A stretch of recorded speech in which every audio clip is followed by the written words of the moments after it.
maybe the most obvious example is when she was a few days old, she had had some trauma to her throat that was causing secretions. It wasn't a result of her chromosomal condition. It was just a sequelae of a medical problem.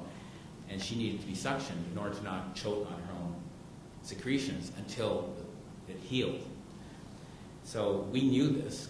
Again, my wife's a physician, and I'm well enough versed in the medical field that I could understand what was going on. And we knew that this monitor was basically keeping her alive. It was an O2 sat monitor, and when it would ring, the alarm would go off. It meant, okay, the secretions are building up, you suction, and then the sats go up, and she's fine. And it was almost like clockwork. It would build up about every 90 minutes or so. But you need the monitor to make sure you catch it.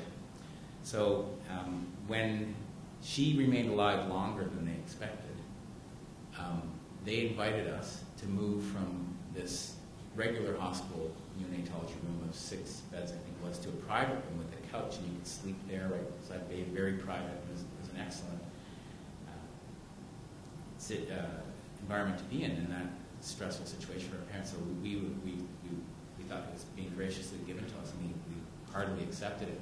We moved into the room. They moved Katya into the room in her isolette, and the monitor was missing. And any other parent who didn't understand what an O2 sat monitor was and why it needs to be there would have not known. Had we not caught that, well, before I say that, the story of how we got the monitor is maybe more interesting. Katya came in, no monitor. I asked the nurse, there's no monitor. Where's the monitor? She said, just a minute. She walked out. She came back shortly. She said, Dr. Hellman, who was the director of neonatology at the hospital for sick children at the time, Dr. Hellman says there's no monitor in this room. It was bizarre that was keeping her alive. And I said, well, she'll die without the monitor.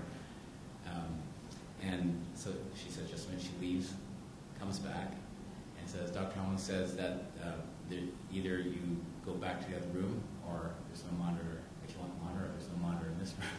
And so I said, fine, we'll bring Katya back to the other room. It was just a bizarre dynamic. So she, again, leaves, comes back with a monitor. They were trying to kill her. It's that simple. I know it sounds extreme, but that's what it comes down to. And I think the point I would make of the matter is that had that been done to any other kid who does not have a developmental disability prospect, it would be attempted murder. The doctors would be directed out of the hospital in handcuffs. But here we go. This is tolerated, and things only spiraled from there. I was told 7 minutes. I didn't have a proper script, so yeah, I think I'm well over it. But there are many other examples. But just to summarize, Katya would have died that night. Within an hour and a half of us falling asleep, we wouldn't have heard her choking. She would have died. And my guess is a lot of these kids have died. And so when I said Katya's the oldest one alive in the country, with full trisomy 13, it should not be. It shouldn't be. If you look at the statistics in the U.S., where they'll give the treatment and the intervention as long as you give the money, there are a lot more. The statistics do not match what's going on in other centers. And when Rachel and I saw a series of these, this is just one, and unfortunately I don't have time to do the rest unless you want to ask questions, and I'll be happy to describe them. But there were several of these instances, and it became so clear to me and Rachel. I remember Rachel's my wife. I remember the moment when it really hit us, and yet another thing was we exposed yet another thing that they were doing to try to basically end her life.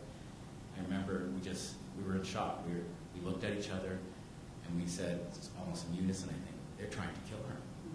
It was and I can't describe that feeling.